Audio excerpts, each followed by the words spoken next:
Hey guys, Sean C. Phillips here with my brand new DVD Blu-ray Tuesday Shamba today. They're going to go out, see what things came out today, see what things are on sale. I know today one of the big releases that came out today was The Dark Tower, and there's a number of different, retail exclusive ones of that. I know there's a Steelbook one, and might be another one as well of that released. Also, the end of this video, going to have a bunch of new DVD and Blu-ray reviews for some stuff I received to review and talk about for you guys. I didn't do an update video last weekend because I put up the video at, LA Comic-Con. If you guys haven't seen that one, definitely check that out. It's pretty cool too. I got to talk to for a second Billy Bob Thornton in that video, so I'll put a link for that below if you guys haven't seen that. But like I said though, at the end of this video, a bunch of really cool new DVD and Blu-ray reviews are at the end of this, so definitely stay tuned for those.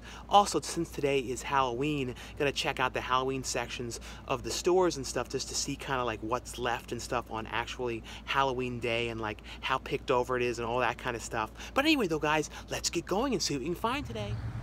Into Target we go. Well, it looks like this is one of those Targets where I'm gonna have to go to another location. It's like going on one and nothing in here was put out. Because I know stuff came out today, like Dark Tower and stuff, and yeah, it doesn't seem like anything in here at all was changed out. I'm gonna look over at the Halloween section though to see what they have in here, but yep, nothing changed in this one. Yeah, it seems like everything. See if over in the kids. Yep, seems like all over in the kids is all the same as well. And in here though, on Halloween day, as you can see, look at how picked over it is. Like the whole section is actually all cleaned up, and here's like the costumes and stuff that are like some of them that are left, all like in carts and stuff, and it's all like squiggled up, and they're getting ready to change it all over. And look, even on the candy aisle down here, we'll see like this is like the main Halloween candy, and you can see like super picked over in here. So I've never really actually looked at this section on Halloween day to see how picked over it is, but I think there is some costumes left though. Here's like some of the small amount of stuff left, but as you can see, not a whole lot. Yeah, and see, here's even more of the stuff all in the carts and everything. Like I said, I never actually looked over here to see what it looks like, but you can see they're getting ready to put all like the holiday stuff and everything out now. But like I said, it's one of those days I have to go to another Target because not one thing in there was changed out. It's always weird. I sometimes I try and come a little later, hoping it's not going to be like that. But like I said, it's already 1 and nothing at all in here. Like I always feel like, wait a minute, did I get confused and it's not Tuesday? But I'm like, no, it's Tuesday. But nothing changed in there. Into Walmart we go. Fingers crossed they changed out their section. Yes, but they did, change out their thing in here. Like I said, the big release today, was Dark Tower, and then in their 4K one here is $27.96, and the standard Blu-ray is $19.99. I saw this one in theaters. This is another one that got some really, negative reviews and stuff. I never read the books at all, so I really couldn't relate it at all to know, how similar or different it was. But it was okay. I mean, it wasn't perfect or anything, but there were some things about it that I did like. This one, I'm going to have a review of this one at the end of this video, the Halle Berry movie Kidnap. This is one though that I really did like a lot. That one took a really long time to release though. Like I said, I'm going to talk about that one at the end. Other than that though, I believe this one came out today. This one like Holiday Inn, the 75th anniversary. And this Sherlock collection here, which is a DVD, which is like the complete series for $69.96. And this Planet Earth collection, I believe, is new, that has both series of Planet Earth in it. Their Halloween section though seems to still be out left, and they still seem to have some stuff, at least more than Target has, because Target was real picked over, but when they were putting most of it away. But they have a bunch of different makeups and stuff still in here left, but nothing major. Just sort of wanted to see what it looks like. This is kind of a cool weird like reef thing of like Jason and like a knife and stuff like that. Like that's kind of a cool thing. I don't know how much one that is, but kind of an interesting one. But they're already starting to put out the Christmas stuff in the other aisle. You can kind of hear them moving it around. But now though, let's head to the second Target, and hopefully that one has put the stuff out. Into the second Target we go. And this Target's starting to have like this thing in the front again, where it shows like the new movies and stuff, but you can see Dark Tower is like listed here but not out. So let's go to the section and hope they're put out over there. Today's a day of having to do a lot of crossing the fingers. Yeah, to hope, Gotta hope. But in here, though, they didn't actually, you know, they only have one copy of Dark Tower out on DVD. They don't have any of the other ones out. I don't know if they had any exclusives, and they have Kidnap in here, and that's $22.99 for the Blu-ray. But other than that, they didn't really put any out in here either, because I doubt those all sold out. It's just one lone copy of Dark Tower. But this Target in here, they've already like converted the entire section to the Christmas stuff. So in the other one, they were kind of changing it over. This one is already become all the Christmas section, and you can see on the back wall that's like their Halloween stuff that's left in here. Not a whole ton of stuff. I have to look and see if there's any more, like if the candy is super picked over as well. These are kind of cool. It's like sort of snow globe type things here that move like this, but so crazy to see, like on Halloween day the section has already become the Christmas section. But they actually do have some stuff in here still left. This is kind of a cool, like, kind of hanging thing like this. It sort of reminds me, if it was, you know, without making the noise, of something out of Texas Chainsaw Massacre hanging like this. And they have a bunch of these kind of cool, weird skeleton bones of like animals and stuff. These things are very cool. And I think this thing, yeah, like it does, you know, the skeleton hands play the music on that. These kind of things are always pretty cool, but definitely these things are really cool, these skeleton bone type things. And their candy section over here, you can see, is very, very picked over as well, and people are getting all the last minute candy. And sorry guys, you know, I wasn't really able to show the Target stuff too well that came out today, because like I said, the second one, and like the stuff really wasn't out. They only had that one lone copy of Dark Tower. It doesn't seem like it was a high priority one to stock, but for some reason I thought they were having like a Steelbook here, and I saw there was going to be like a Steelbook at Targets and Best Buy. I don't know for sure though, but very strange, you know, 2 locations and neither of them really put out much of anything in the section. And this past weekend I saw 2 different films. The first one I saw was Jigsaw, which is, you know, the brand new film in the Saw series. There hasn't been a Saw film since 2010. I remember like in 2010 they kind of said that was going to be the end of the Saw movies. But this new one though, the directors that did this one made one movie I really liked called Predestination, a really well done Ethan Hawke movie. So I have really liked the stuff that they have done, and I don't know, I thought this was actually, when it came to like a Saw sequel, it was definitely one of the better Saw sequels, because some of the Saw sequels I felt like were way better than others, and some of them were not like that great at all and kind of forgettable. I think like the earliest, like the Saw sequels kind of started getting less and less interesting as they went along, but this one, when it came to actually Saw sequels, was probably one of the better ones, and sort of I felt like a new reboot to the series. I know it didn't do absolutely amazing at the box office. It would be interesting to see, you know, if they continue going on and making more of these, because when they were making the sequels originally, there was like only, you know, they would just do them every single year without any breaks whatsoever. So it would be interesting to see if, you know, if they continue on doing these. The other one that I saw was the movie that George Clooney directed called Suburbicon, and it was a movie that the Coen brothers were the writers on, and they wrote this movie apparently like in the 80s, and it never got made. But the critics though are really hating this movie. It's getting like absolutely horrible reviews. They're saying it's like absolutely terrible.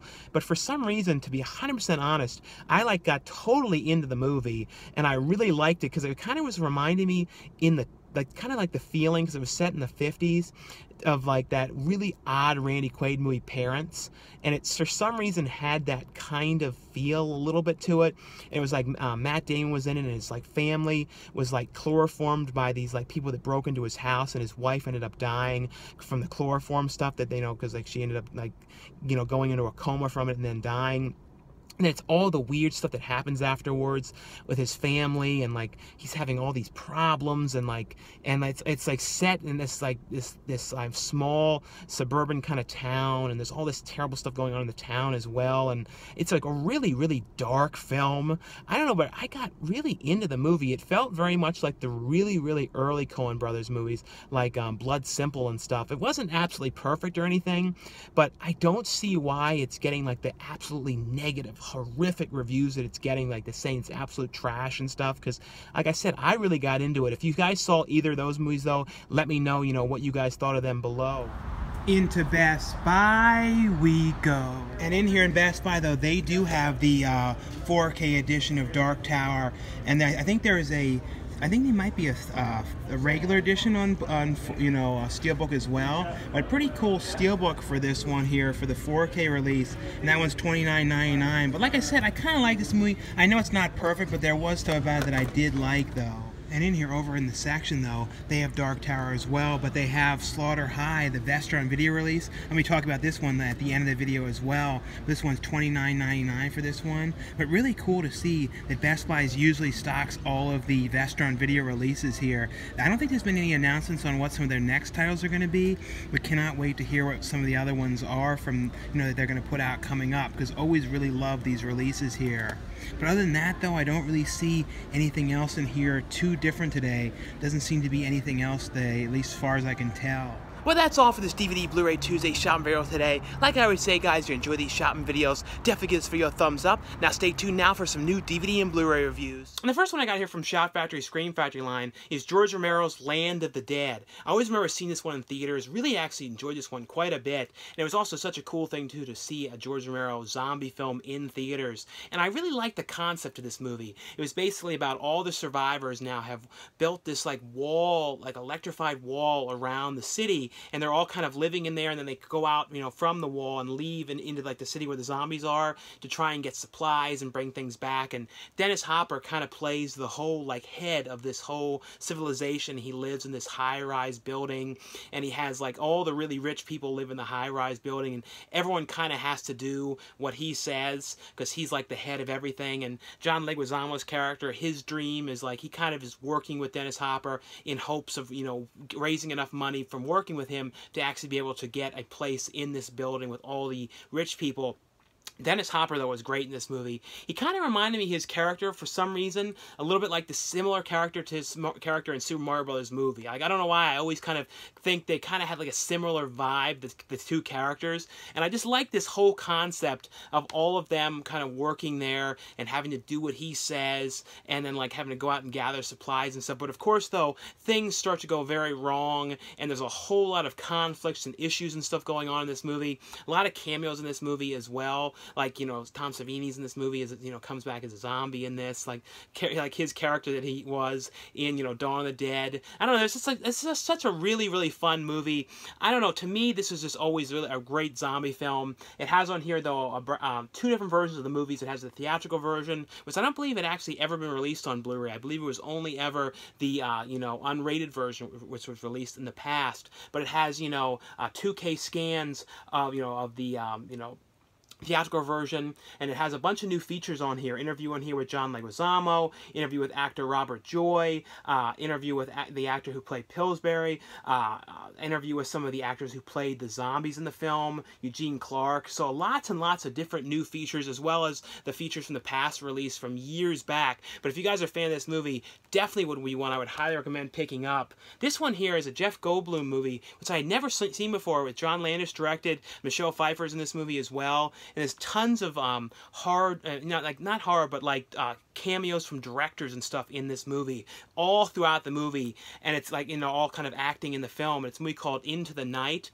and it's about Jeff Goldblum's in this one building, and he sees Michelle Pfeiffer, it's at the airport, getting chased by these, like, bad guys, and he ends up, basically getting her in the car, and they run off, and he doesn't know what's going on or why these people are coming after her, but, taking her in the car was not the greatest idea, because now these bad guys are kind of coming after him, chasing him around. So it's all set during the same night, and it, with all these kind of problems about these people coming after them, and they end up wandering into these weird kind of clubs, and like Michelle Pfeiffer's brother gets roped into the whole thing, and everyone that kind of comes around them, is ending up getting killed or attacked. And it's this whole thing because there's something that they believe that Michelle Pfeiffer's character has or knows where it is. So they're kind of coming after her, and they're sort of trying to figure out how they're going to survive this night and get away from these people, because no matter what they do, everywhere they go, they seem to be continuing to follow them. And John Landis actually plays one of the bad guys as well in this. But it has on here, though, a brand new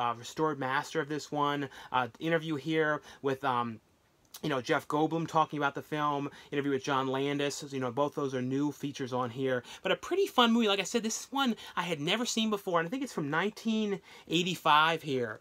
This one here from Lionsgate, from the Vestron series line. And I always love this line. They're really releasing some great stuff. And this is one, I had not watched this movie in such a long time, and there's a lot of questions, too, when I posted up on Instagram about this one. And this one is called Slaughter High, if it's the uncensored, uncut version. And it's the unrated version. version, and the unrated, the stuff that's added back in, is all in HD. So it's not like the inserts and stuff, or the gore and stuff like that is all in full HD. It's not in like video standard definition or anything like that.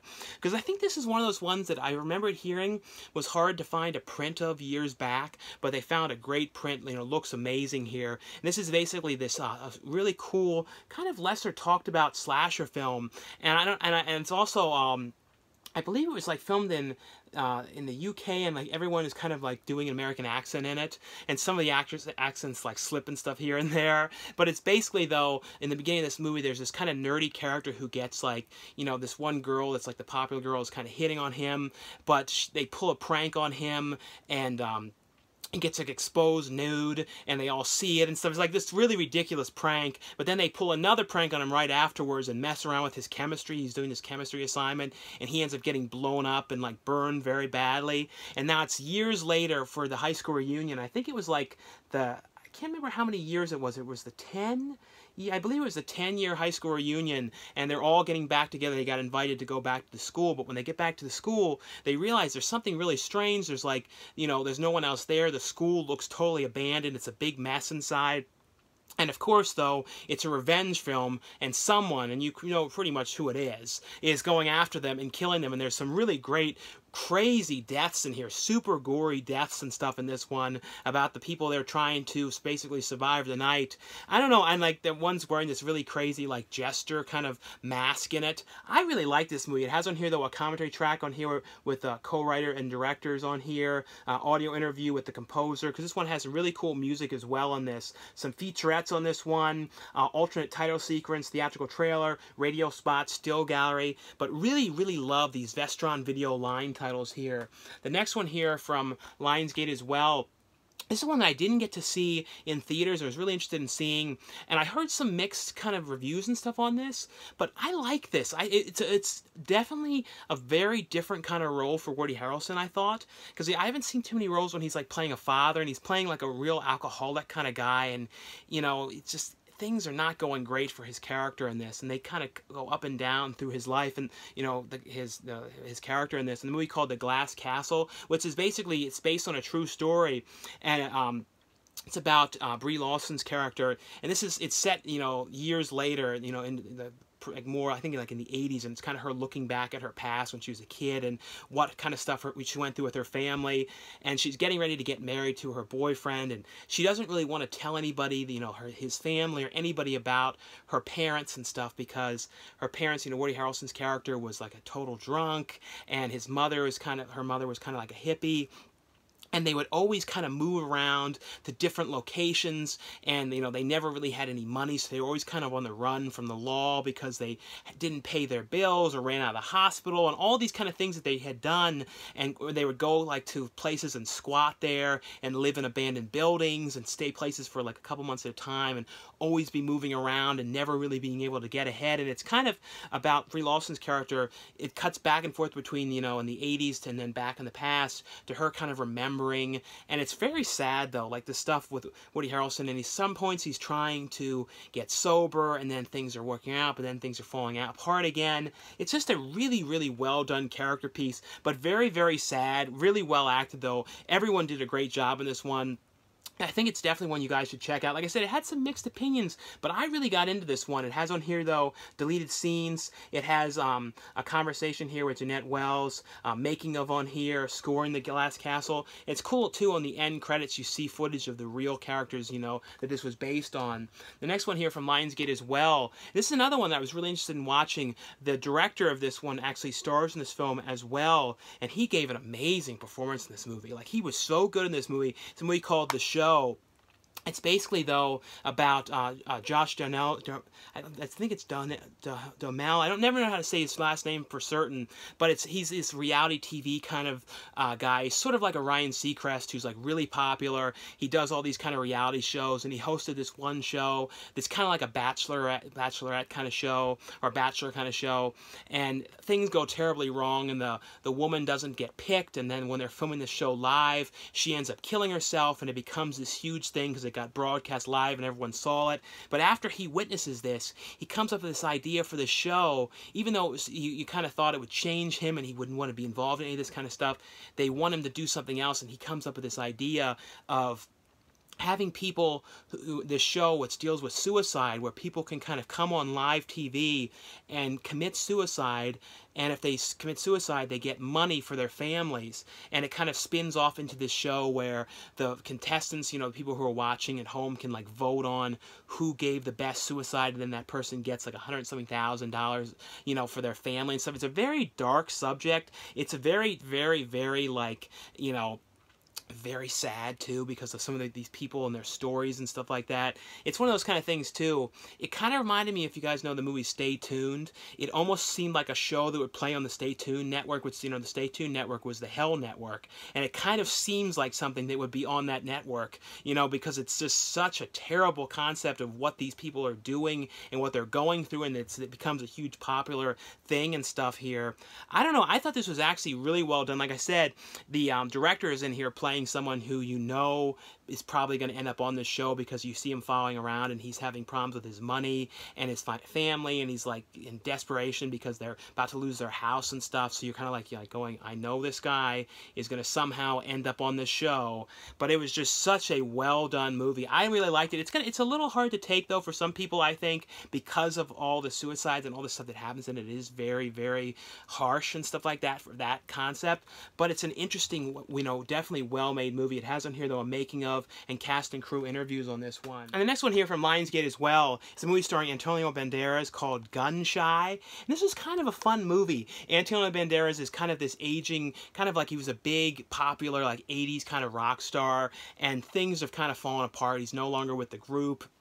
He doesn't really know what he's going to do anymore. He kind of became like a shut-in. You know, he's like with his wife, and his wife's like, are we ever going to go out? Are we ever going to do anything? And he's like, oh, I don't know. He doesn't want to leave the house. And then they end up going to Chile on a vacation, but they go during the time where it's like the off-season. It's July, but that's like the winter in Chile. So like there's nobody there. It's like totally abandoned, and he doesn't really want to leave. He kind of will go out on the beach a little bit, doesn't really want to do anything. But of course, though, the wife ends up going on this sightseeing tour without him, because he's so afraid of doing anything and doesn't want to go anywhere, and she ends up getting kidnapped by these kidnappers who really don't know what they're doing at all. These pirates that are kind of trying to hold Americans ransom for money, and they're real new at the whole thing, so there's all this wacky stuff because they have no idea what they're doing. And, you know, Antonio Banderas' character finds out about this and has to figure out how he's going to help his wife.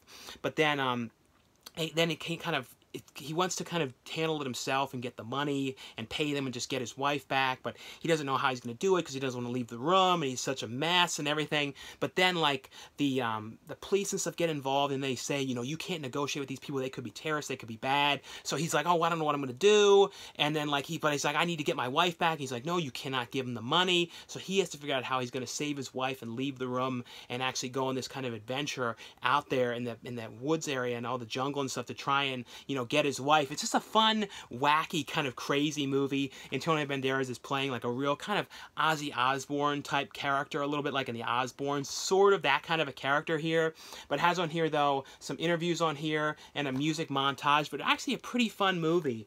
The next one here from Universal is the Halle Berry movie. And this movie I saw in theaters and really liked this movie. This is a movie, too, I remember it was supposed to come out for a couple of different dates, and then it kept getting delayed because I think the original company, like, I think that, like, it went out of business or something like that. It was, like, relatively media or something like that. So there was all these delays, and I was always getting worried it was never going to come out. So I'm so glad this movie, you know, released, and, you know, Universal picked this movie up.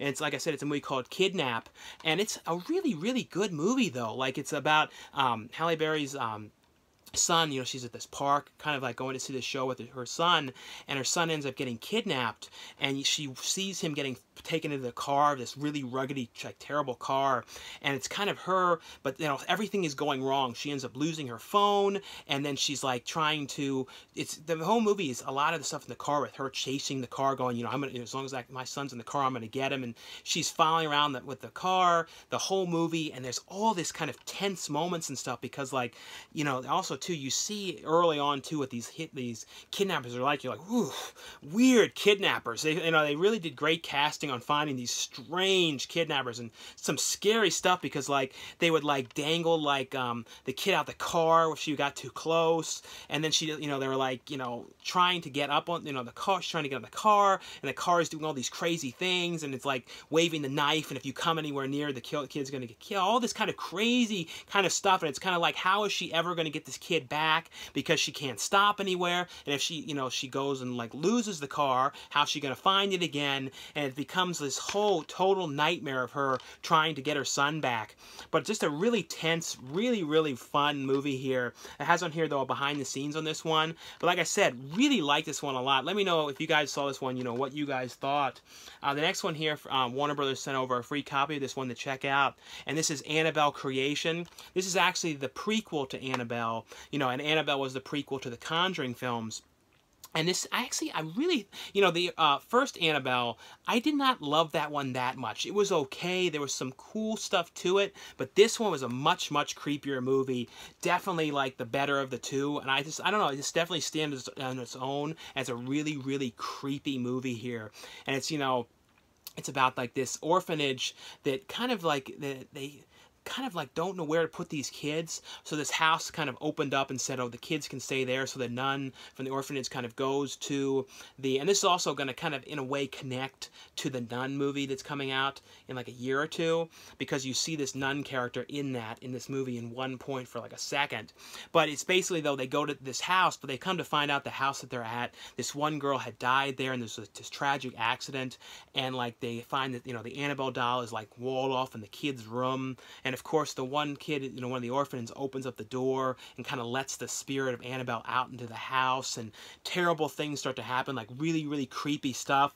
And it's like some very creepy, it actually, there's a lot of pretty decent scares in this movie that actually work really pretty well. It has on here though some featurettes on this one, deleted scenes, director's commentary, so a whole bunch of different features on this one. But if you guys are fans of these films, you know, the Conjuring type film, you know, the Conjuring series, and you know, the last Annabelle movie, and even if you didn't like the last Annabelle movie, like I said, not that much, this one though definitely was a much more fun, creepy film here. The next one here from you know, from Disney is, this is the, I think this is the first 4K Pixar movie, because like Disney has just recently started doing 4K releases. You know, they did Pirates of the Caribbean, and then they did before that, you know, the Guardians of the Galaxy Volume 2, and this is Disney Pixar's Cars 3. So like I said, this is, I believe, I'm pretty certain this is the first 4K, you know, animated film that they have released, and looks amazing. Like, that's the thing, 4K, especially with animation, really, because like there's so much colors and stuff to it. But this is basically the third Cars film. It's about Owen Wilson's character, who is like the really popular, you know, successful race car, because it's, you know, it's all set in the world of cars, and like Larry the Cable Guy plays like Mater in it, like this real kind of goofy character. But you know, Owen Wilson's character in this, he's kind of like, not becoming as popular anymore, and isn't winning the races anymore, because there's all these like super advanced cars out now, so he's kind of like fallen behind, and all the other cars around his era that were like the older models are all kind of being retired. And then it's like Owen Wilson's character, you know, gets in this terrible accident, and it kind of looks like it's the end, and he's going to have to be forced to retire, and it's kind of him trying to be trained and kind of get back into the whole thing and being popular again, and trying to, you know, get back to where he was before, and not, you know, be forced to retire here. You know, the Cars movies I think are definitely more sort of a kids type vibe when it comes to some of the other Pixar ones, because like stuff like WALL-E and stuff has more kind of stuff that I feel like is for every, you know, more adults kind of stuff in there that kids might not pick up on. This one is good for adults as well, but definitely has more of a kids type feel to it, but looks, you know, absolutely outstanding on 4K though. So if you guys have 4K, definitely is worth, you know, picking this one up. Has on here short film here, Lou. It has a bunch of different featurettes on here, deleted scenes, commentary track. So definitely, you know, full of features on this one.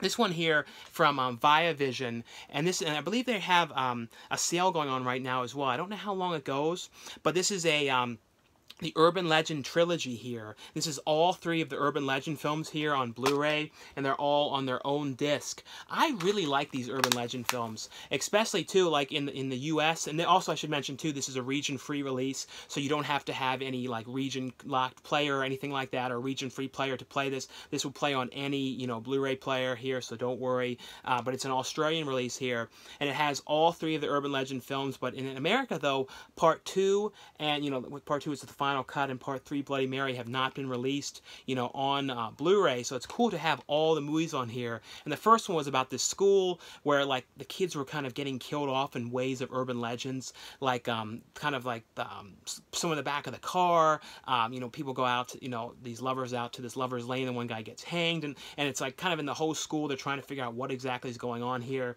And it's also an early Jared Leto film. The second one was about a school, this guy making a film about urban legends, like a class project, is like thesis type film, and he's making this. And I always like stuff about making films and stuff. And then, of course, people are getting killed while making this film. And the third one was actually more of a about the urban legend of the Bloody Mary kind of character, when you talk about like Bloody Mary in the mirror and stuff. So that one wasn't like this exactly the same, but still was a pretty creepy one here. But I actually really like these ones. Like I said, just so cool to have all 3 of the films together on Blu-ray.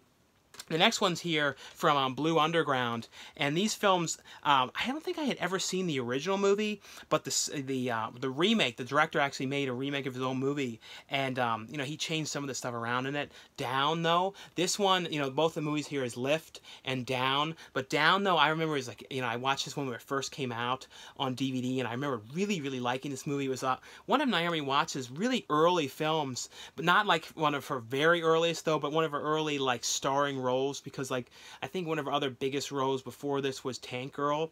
But The Lift is basically about a killer elevator, and it's basically though in this high-rise building, people are getting killed in this elevator, and there's some really crazy, wacky, over-the-top deaths and stuff in this, and it's kind of like the guy who works on the elevator is tasked to try and figure out exactly why this is happening to the elevator, and you know, how these people are dying, and like he doesn't see anything, and it's him trying to get to the bottom of the whole thing here. But it has on here a commentary track with the director, a short film on here, interview on here with the star on this. But the sequel, which was, you know, not the sequel, but the remake to it, the director made a remake, like I said, to his own movie, and this was him going. And this one though, it was set in New York City, and it was a little bit more of an advanced kind of building, and of course though, one of the elevators is glitching and people are getting killed in this building.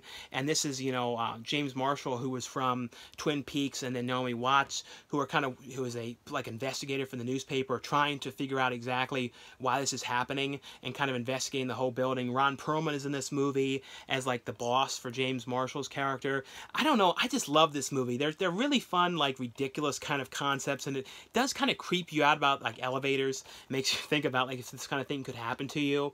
But it has on here though as an exclusive on the Blu-ray, which is a pretty cool thing. It's like 2.5 hours of behind the scenes footage on this, so like really like extensive behind the scenes stuff. It has on here a commentary track, a making of on this one, because the old DVD of this one years ago had like nothing on it. It was like in full screen and stuff, but really great movie here. Like, I don't know, really fun films. And the next one here I got from Film Rise, and I'll put a link for where you guys can get this one for the best price. It's a movie called The Vault.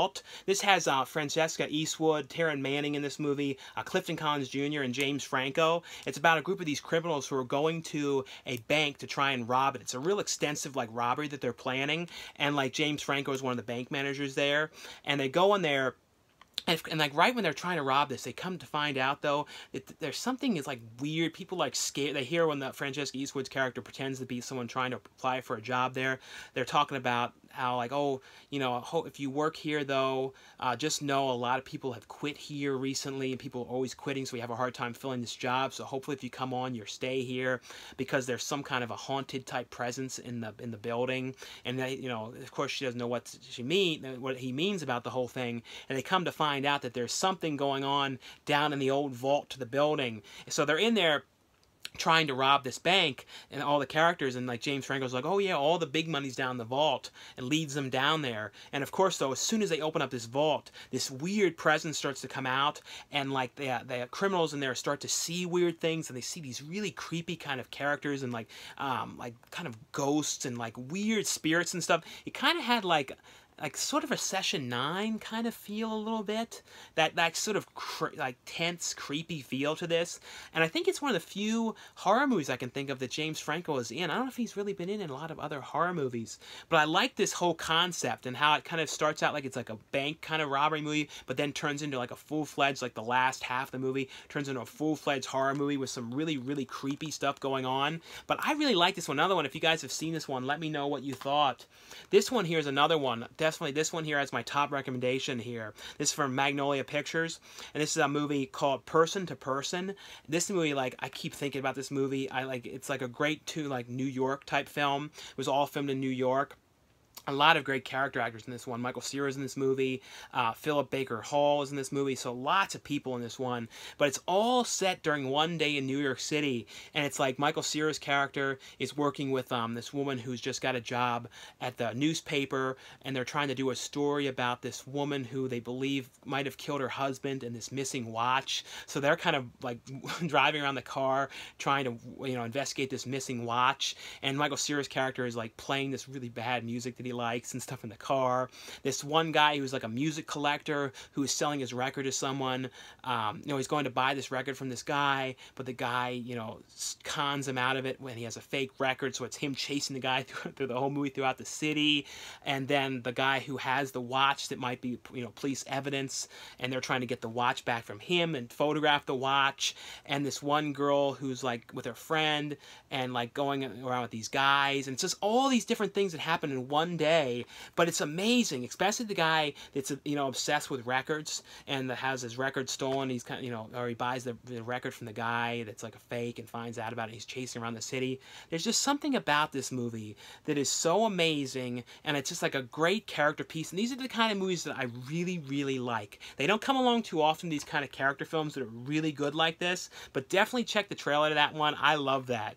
This one here from Severance Films Intervision line, and I just finished watching this now and love this movie. And I don't know if it was shot on film, but it was it's like a shot on video type movie because it's like taken from a videotape. So I don't think there was, I don't know if it was film or video what they actually shot it on, but it's a movie called Beyond the Seventh Door, which I had never actually heard of this movie before. And it's about this guy who just got out of prison, and his old girlfriend tells him about where she works at this old mansion, and they he's like, oh, she's telling about how there's all this treasure in the mansion, and he's like, oh, we should go in there and steal it. And the guy kind of reminds me of before Tommy Wiseau, Tommy Wiseau from The Room existed or like was known. This guy was kind of like him a little bit, like the way he acts and everything, and his look.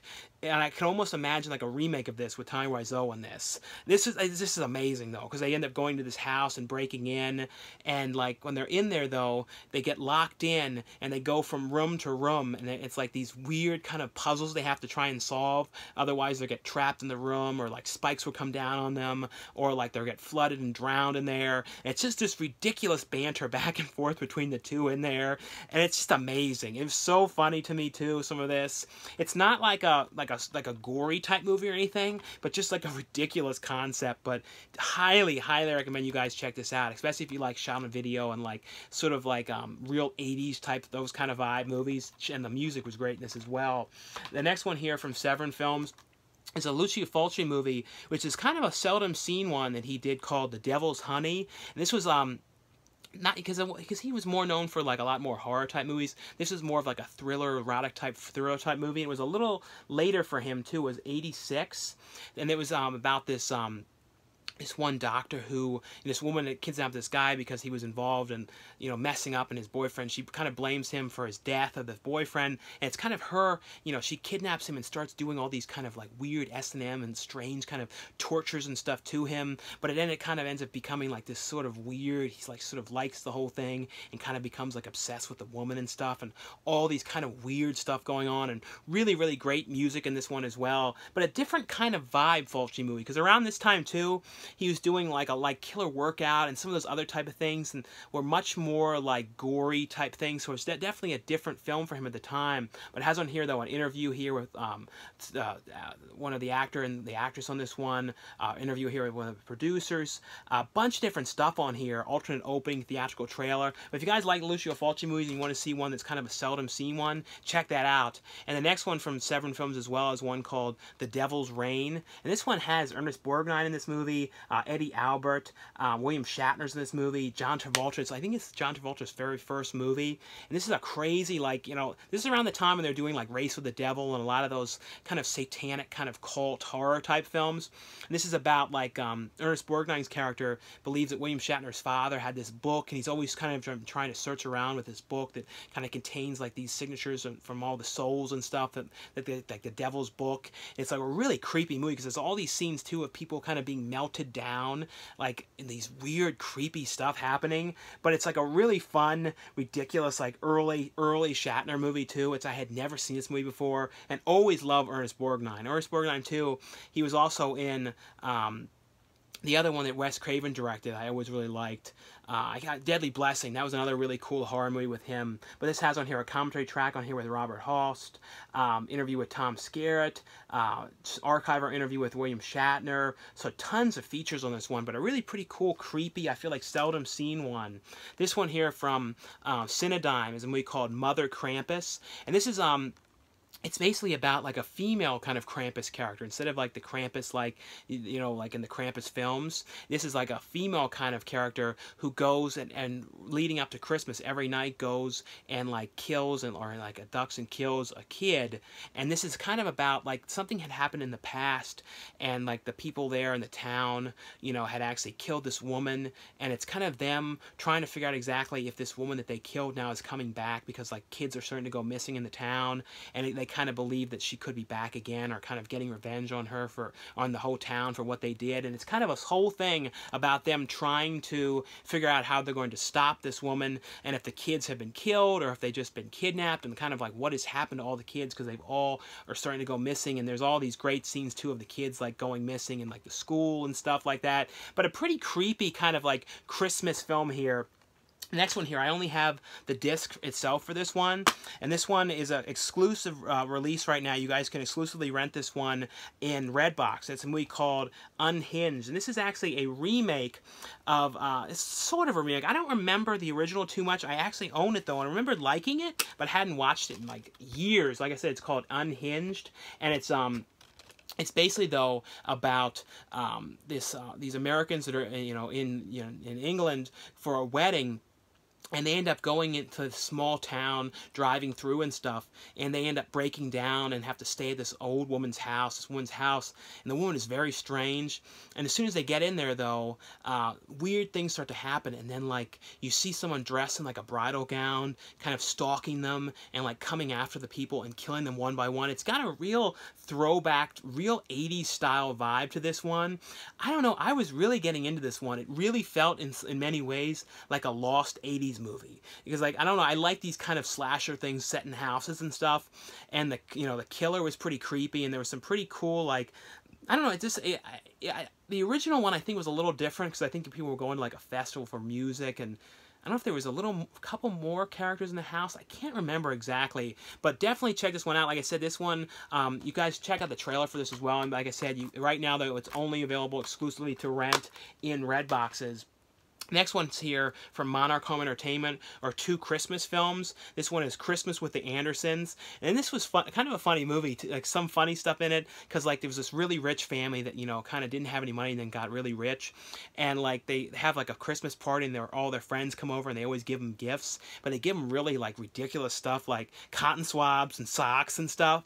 And then the one wife gets for Christmas her own store selling bath products and stuff, but it goes throughout the year, and then they're kind of running into financial problems, and they don't know what they're going to do, and not having enough money to have the store, and the husband loses his job, so that's like kind of like what are they going to do, and the one's aunt comes in there and kind of tries to help them, show that they can kind of still have a Christmas and stuff, and all that kind of stuff. And then the other one Monarch, and this one, like the puppy is kind of the star of this movie to me. It was like a very cute dog in this. It's a movie called Puppy for Christmas. It's this woman who always dreamed of having a dog, and kind of she never was able to have one even when she was a kid. It kind of never worked out for actually having a dog. But when, you know, she's older, she's like, you know what, I'm finally going to get a dog. You know, I'm with my boyfriend now. I've been with him for a long time, but the boyfriend's like allergic to dogs, and right when she brings the dog home, he's like, oh, you know what, this isn't going to work. I can't deal with this dog. This isn't going to work. I know.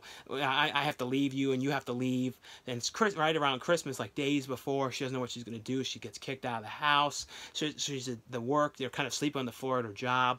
And the new guy that worked there is like, you know, you can come and stay with me for Christmas.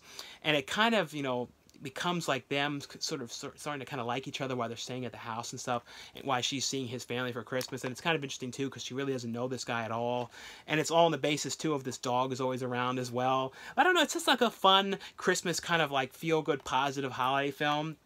The next one here from Altered Innocence here is a movie called Center of My World. This is a movie from, I believe it's from Germany, and it's about this one guy who came back from summer camp, and when he comes back, though, things at the house are kind of different. Like, you know, his sister is kind of acting kind of weird to him, and, like, things are not going that great. Like, things with his mother are a little weird, and then it's kind of like he, you know, it's kind of it's sort of a coming of age type movie about him in school and stuff, but he ends up meeting this guy that he likes, and it's kind of about sort of their relationship and like how it's all kind of going. But the kid is having his own kind of problems at home and his life, and he's sort of trying to get everything sort of figured out and stuff. And it's just like pretty much that kind of is the vibe thing. Just a character piece, like a really pretty well done character piece. Really, really good music on this one as well.